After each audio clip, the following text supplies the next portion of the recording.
오늘은 어떤 일 때문에 직접 현장으로 가시는 건가요? 오늘은 교통사고 처리 특례법상 치상 사건 때문에 예산경찰서로 가고 있고, 간 김에 현장도 좀 우리가 좀 주장해 볼 수 있는 부분들이 어떤 부분들이 있는지 보기 위해서 내려가 보려고 합니다. 사실 일반인 분들은 변호사가 현장까지 직접 간다고 생각하지 않잖아요. 사건에 따라 다르긴 한 것 같아요. 필수적으로 사건 현장을 가봐야 될 것 같은 사건들이 있습니다. 그런 것들은 시간을 내서라도 현장을 좀 방문하고 실마리를 찾아가는 그런 경우가 좀 있는 것 같아요. 어떻게 보면 서류만 검토해도 되는데 강남에서 예산까지 내려가시는 거네요.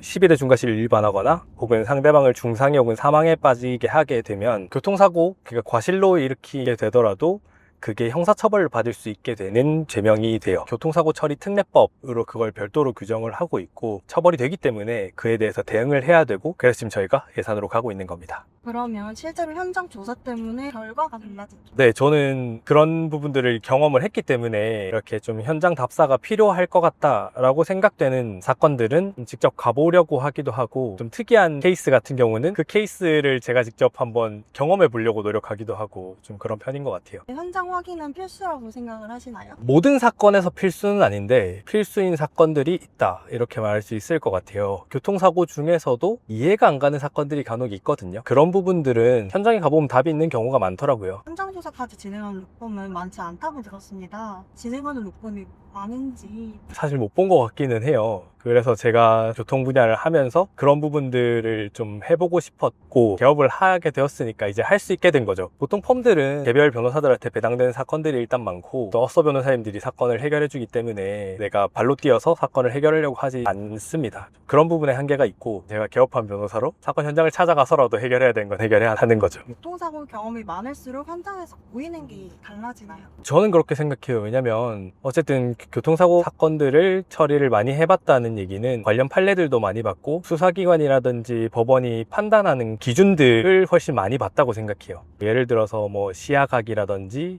신호체계라든지 혹은 뭐 야간이라면 가로등의 유무 같은 것들을 과실 여부를 법원이나 이제 수사기관이 구체적으로 판단을 하는데, 그런 구체적인 사정들은 사건을 많이 해본 사람들만 알 수 있는 거죠. 현장에 오시면 가장 먼저 확인하는 요소는 있어요? 사건마다 다르긴 한데, 저는 가장 많이 보는 건 신호 체계가 어떻게 이루어져 있는지, 그리고 뭐 노면 상태는 어떤지, 차량을 탑승했을 때 시야각은 어떤지, 그런 부분들을 많이 체크하는 것 같아요. 사실 교통사고라고 하면 가장 많이 제출되는 증거가 블랙박스잖아요. 근데 블랙박스는 운전자의 시야보다 훨씬 앞에서 촬영을 하기 때문에 운전자가 보는 것과 굉장히 달라요. 그래서 실제적으로 내가 운전석에 앉았을 때 어떤 시야각을 가지게 되는지, 그런 것들도 좀 보려고 노력을 하는 편입니다. 현재까지 처리한 교통사고 사건 수가 되게 많은 걸로 알고 있는데 맞나요? 뭘 세보진 않았는데 100개는 넘지 않을까요? 상담했던 것까지 합치면은 뭐 수백 개는 될 것 같아요. 그렇게 교통사고 사건을 많이 다루시게 된 계기가 있을까요? 평소에 제가 그냥 운전하고 돌아다니는 걸 좋아하기도 하고, 사실 직접적인 계기는 전 회사에서 교통팀장을 맡게 되면서 교통사고 분야에 조금 더 관심을 가지고 공부를 하고 상담도 하고 사건도 수행하면서 많은 경험을 쌓은 거죠. 그래서 이제 교통을 특화되게 할 수 있게 된 거죠. 가장 어렵고 가장 기억에 남는 사건이 있을까요? 기억나는 사건이 하나가 있어요. 도주치상 사건이었거든요.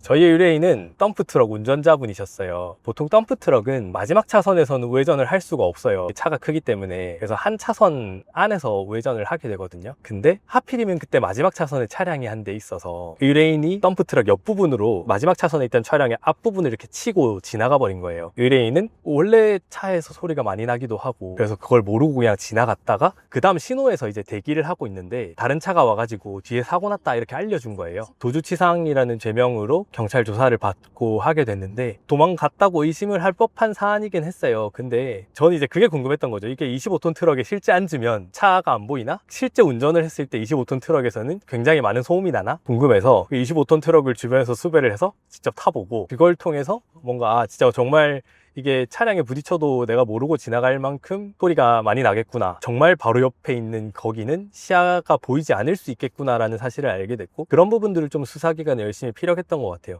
그리고 그때 사고가 났던 현장 도로가 그 공사하면 철판으로 이렇게 막아놓는 약간 그런 도로였던 것 같아요. 제가 기억하기로는 그런 부분 때문에 소리가 더 났다, 약간 이런 주장도 또 했었던 것 같아요. 경찰 단계에서 무혐의 처분 받았어서 저희 의뢰인을 좀 억울함을 풀어줄 수 있었어 가지고 그게 좀 기억에 남는 사건이었던 것 같습니다. 의뢰인들이 가장 많이 놓치는 부분이 있다면 그건 무엇일까요? 나는 억울하다만 생각하시는데 사고가 나고 그거에 대한 과실 판단 혹은 형사적으로 유죄가 될지 무죄가 될지에 대한 판단은 회피 가능성이랑 예측 가능성 위주로 이루어지기 때문에 그런 주장들을 뒷받침하기 위한 근거를 마련하는 데 좀 집중하셔야 되는데 그런 부분에서 이제 전문가의 조력을 받으면 훨씬 더 좋은 결과를 만들 가능성이 높아지는 거죠. 교통사고 사건에서 후기 대응이 중요한 이유는 무엇일까요? 사건 현장이 금방 리셋이 되죠. 그렇기 때문에 그 사건 현장에서 내가 직접 내 차량의 운전 경로 그리고 상대방 차량의 운전 경로 이런 것들을 정확하게 기록에 남겨놔야지 그렇지 않으면 나중에는 상대방도 말을 바꿀 수가 있고 내가 유리한 부분들을 주장하지 못할 수가 있고 그런 어려움들이 발생할 수 있습니다. 사건을 맡을 때 가장 중요하게 생각하는 부분이 있으실까요? 억울하게 유죄를 받는 경우는 당연히 없어야 되고 만약 이게 죄가 될 것 같다 싶으면은 최대한 형량을 작게 받는 쪽으로 그 진로를 설정해 주는 게 변호사의 역할이라고 생각해요. 데이터들을 최대한 빠르게 확인하고 어떤 전략으로 가는 게 의뢰인에게 이익에 가장 부합할지를 정확하게 판단할 줄 알아야 된다고 생각합니다. 그게 사건 해결의 가장 키포인트일 것 같아요. 의뢰인분들은 되게 든든하시겠어요. 시간과 비용이 들더라도 직접 가시는 이유가 있을까요? 앞서도 말씀드렸다시피 가서 직접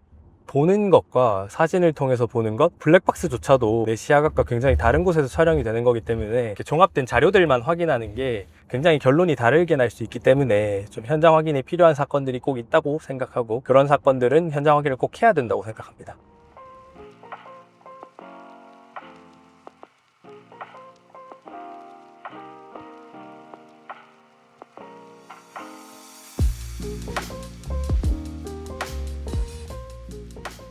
(20m) (30m) 네.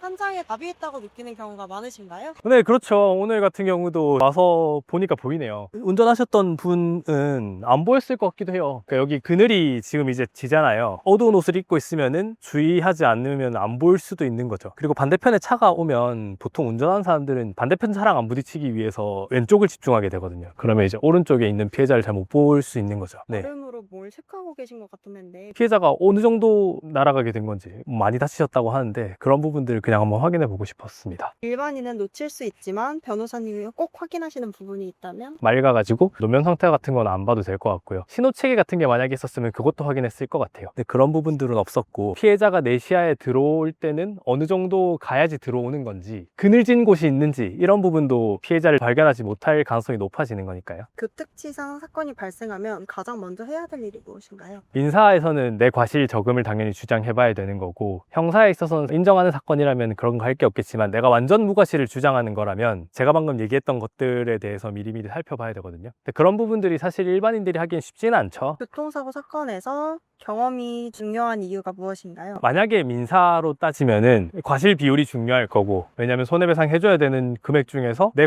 과실만큼 해주면 되는 거니까요. 그럼 그 과실 비율을 따질 때 어떠한 항목들을 구체적으로 법원이 보는가에 대한 부분에서 사건을 많이 다뤄본 사람들은 뭐 예를 들면 이런 거죠. 나무 그늘에 가려서 사람이 좀 덜 보일 수 있었을 것 같다. 혹은 커브길이었기 때문에 피해자가 나한테 시야에 들어오는 거리와 내가 제동할 수 있는 거리 그간의 거리가 간격이 너무 좁아서 뭐 부딪힐 수밖에 없었다. 그런 부분들을 이제 알고 사건을 접근하는 것과 모른 채로 그냥 단순히 내 과실이 적었어요 라고 주장하는 건 다른 거죠. 교통사고로 고민하시는 분들에게 한 말씀 부탁드립니다. 단순히 차 대 차끼리 부딪히고 그런 거는 보험사에서 맡겨놓으시면 잘 해요. 그렇지만 큰 인명사고가 발생했거나 형사처벌 받을 위험에 있거나 그런 경우에 처해 계시다면 전문가의 조력을 받으면 피해자의 입장이라도 많게 차이 나면 수억 원을 더 받을 수도 있고요. 가해자의 입장이라면 무죄 주장을 할 수 있는지 그런 부분들에 대한 명확한 판단을 할 수 있기 때문에 전문가의 조력을 받아보시는 게 중요할 것 같습니다. 이상입니다.